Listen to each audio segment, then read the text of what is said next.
Saudi Arabia ने गैर मुल्कियों पर बड़ी पाबंदी आयद कर दी। इस पाबंदी के नतीजे में गैर मुल्की अब मसाजिद में नहीं जा सकते। गैर मुल्कियों को सऊदी अरेबिया ने मस्जिद से बेदखल कर दिया। सऊदी अरेबिया की वजारत ने गैर मुल्कियों पर कौन कौन सी पाबंदियां और लगाई हैं, जानने से पहले हम आपसे गुजारिश करते हैं कि आप हमारे इस चैनल हसनात टीवी को सब्सक्राइब कर लें ताकि आने वाली हर लेटेस्ट वीडियो से आप बखबर रहें। बिना वक्त जाया किए वीडियो की तरफ चलते हैं। वजीर इस्लामी अमूर शेख डॉक्टर अब्दुल लतीफ आल शेख ने वाजिया किया है कि मुमलिक की किसी भी मस्जिद में गैर मुल्की मुअज्जिन और इमाम को तैनात नहीं किया जाएगा। इस तरह ये वाजिया ऐलान कर दिया गया कि कोई भी गैर मुल्की मस्जिद में नमाज पढ़ाने या अजान देने के काबिल नहीं। ऐसी बड़ी पाबंदी आयद की है सऊदी अरेबिया की वजारत मजहबी अमूर ने। वजीर इस्लामी अमूर शेख डॉक्टर अब्दुल लतीफ ने मजीद कहा कि फिलवक्त जो गैर मुल्की मुअज्जिन या इमाम के तौर पर काम कर रहे हैं उन्हें फौरन तौर पर रोक दिया जाए। उन्होंने ये तवज्जो भी दिलाई कि बहुत सारी मसाजिद में गैर मुल्की मुअज्जिन और इमाम हैं।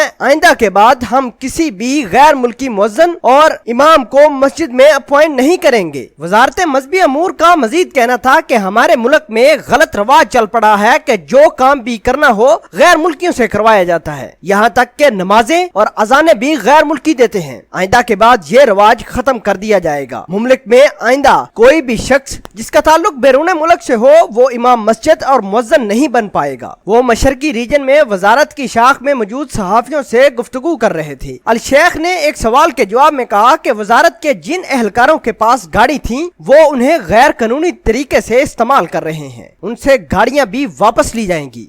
आपके ख्याल के मुताबिक सऊदी वजीर इस्लामी अमूर शेख डॉक्टर अब्दुल लतीफ अल शेख ने जो गैर मुल्कियों को मसाजिद से बरतरफ किया है और उन पर पाबंदी लगाई है कि गैर मुल्की अब मुअज्जिन और इमाम तैनात नहीं होंगे, ये कितना घिनौना काम किया है।